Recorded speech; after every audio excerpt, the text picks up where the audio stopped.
what is the best argument for God's existence anyhow? That's what I'd like to know, and Cameron Bertuzzi thinks he can tell us. He's just going to get it all completely wrong because that's what religious apologists do. I mean, really, what the hell is wrong with these people?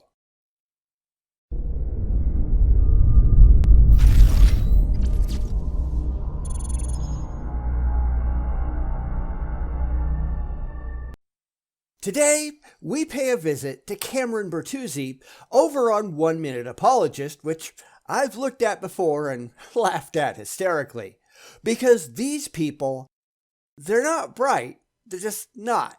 They are desperately trying to get to a belief in something they cannot rationally justify, so they just run around with the goalposts and make absurd claims that fall apart under even the most cursory of rational evaluation.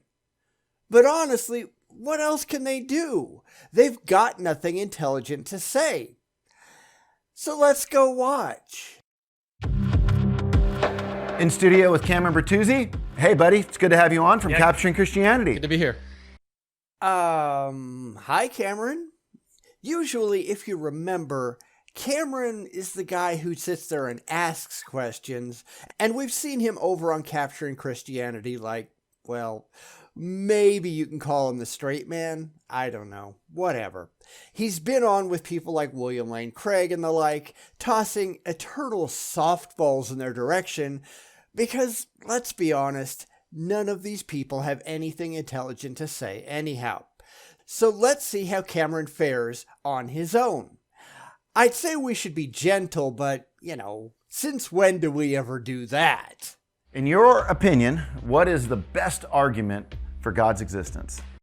Let me stop you right there before Cameron gets started and say, I don't really care about your personal opinions or your emotional diatribes, which I'm sure we're going to get into in a second. I care about the truth, the whole truth, and nothing but the truth. I care about the facts. I care about reality. And there's one thing that none of these "what do you think" softballs ever touch on, and it doesn't matter which apologist tries it because they all fail. I want to see proof of God's existence, and none of these people can ever offer it. Why? Because there's no reason whatsoever to think that any of it is true in the first place. But hey, let's give Cameron a shot because I'm a nice guy and I'm being gentle. Maybe he's the first one in history that will ever be able to manage it.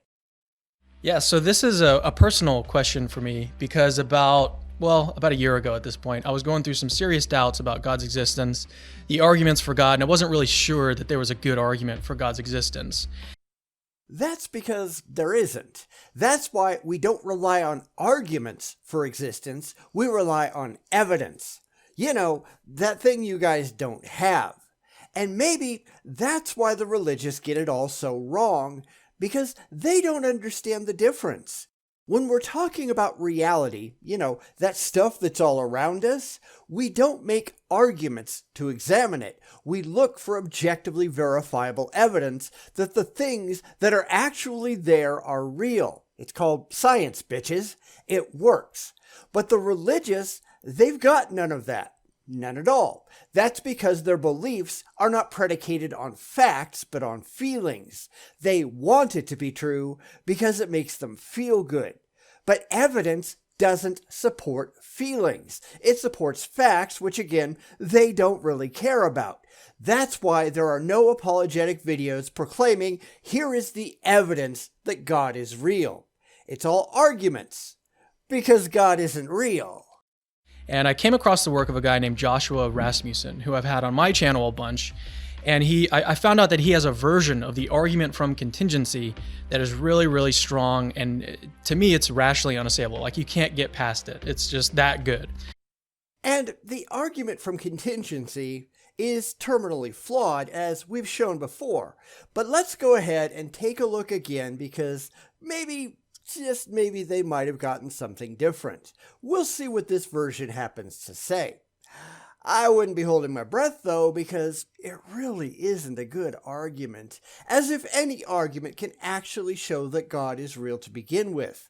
But hey, if Cameron says it's unassailable, it's got to be worth something, right? No? You don't think so? Huh. Well, let's go see what it says. And so the basic idea, he starts out with a puzzle. So everything in our experience is a dependent thing. It depends on something else for its existence. You and me are dependent objects. We depend on something else for our existence, our parents. This microphone depended on something else for its existence, the cameras, the lights. Everything we come in contact with on a regular basis is a dependent thing. Now, let me predict that he's going to arbitrarily declare God to be the only non-dependent thing, because that's what he wants, right? How does he prove that God is non-dependent? He won't, because he doesn't have to. He's preaching to the choir. It's all just a blind appeal to faith. But for the skeptical among us, there is no faith. Faith has no meaning. We want proof, not empty claims intended to appeal to mindless emotion. And the proof will simply not be forthcoming, because, it never is. But I'm probably getting ahead of myself. I tend to do that because I've seen this crap time and time and time again. But let's get back to Cameron's story, and I'll pick it apart when the time comes. But here's the puzzle. So imagine that all of reality fits inside my little phone here. Everything that exists in this phone. There can't be an outside explanation that explains all of reality. In fact, there can, because you're simply making an assertion without being able to back it up. What else can he do? But I recently came up with an analogy that I've already put into another video, but I think it works pretty well here too. So go into your bathroom and close the door. Assume that the entire universe is in that bathroom. Everything that you know, everything that you've ever seen, everything that you've ever had experience with or can detect, it's in that bathroom. Now, he's assuming that there's nothing outside the bathroom. But in fact, we know that there is. We know that the people who built the bathroom live outside the bathroom. But those people aren't gods. They're contractors. They're construction workers. Heck, if you want to put this example in a cave, they could be entirely natural forces. There is no reason to think that any of this is a god. Yet, I'm sure that's exactly where Cameron is going with this. So let's see if I'm right. If that's what this is, right? We're just pretending. So there can't be an outside explanation of everything that exists. Why not? Because the error here is in your assumption, not in the facts. Now, keep in mind that he said that everything, all of reality, absolutely everything is in his phone and there is nothing outside of it. Yet in a second, he's going to declare that his imaginary friend is outside of it as an ad hoc explanation for this inherently faulty question that he's asking.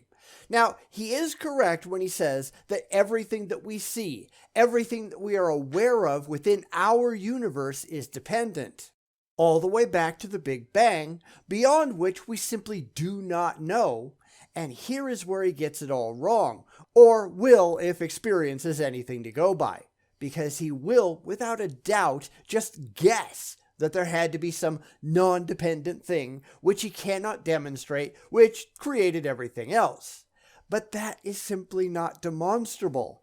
It's a guess. It's pulled right out of his ass. But there are many, many, many other possibilities that he's not willing to take a look at because it gets in the way of his feelings. There could have been another universe before ours, filled with other likewise dependent things, and our universe is just dependent on that other universe. So long as there are other possibilities, you can't just yank the one you like out of your backside and declare it to be true, which is exactly what the religious are doing. But let's see if I've got any of this right. Who knows? Cameron might surprise me. But the puzzle arises because everything in our experience is dependent. But you can't get an independent reality, something that has no outside explanation, by just adding up dependent things. So for example, if I had a camera, I can't just add 9 more cameras, have a group of 10 cameras, and suddenly have an independent group that has no outside explanation. Not where we are, but you can't just pretend that you understand every conceivable reality that might be out there. There could be other universes with other physical laws where you can do exactly that. Ultimately, the religious are just desperately trying to get to their favorite explanation, which they hold for completely emotional reasons, through bald ad hoc rationalization, which isn't an intelligent way of evaluating reality.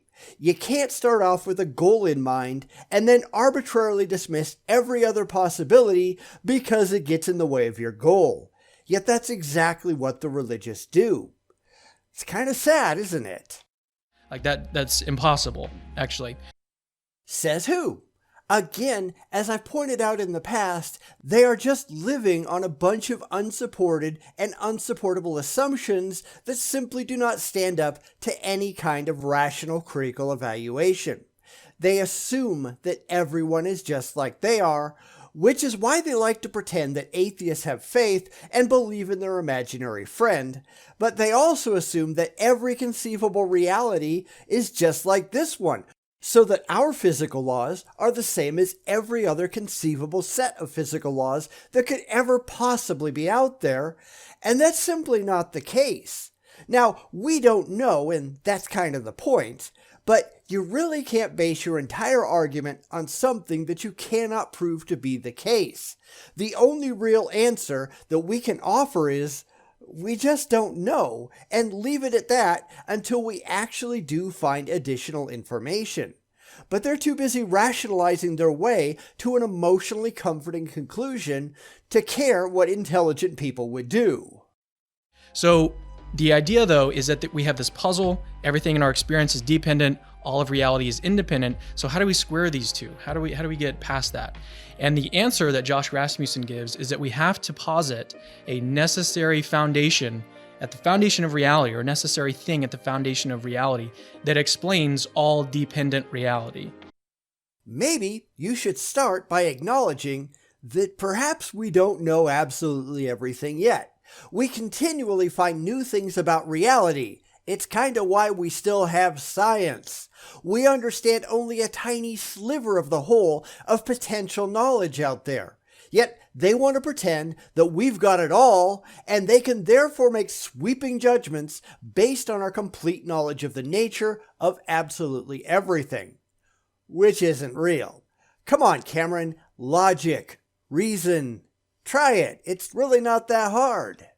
And this, I think, is a very interesting puzzle, really interesting thing to think about. And this is the best answer I've come across, is this necessary thing at the foundation of reality. Come on, say it with me, and that thing is God. Anyone think I'm wrong? Because even if everything Cameron says is absolutely true, and we all know that it's not, that doesn't make that supposed thing a God. It certainly doesn't make it his God. But that's what he's assuming based on the title of his video.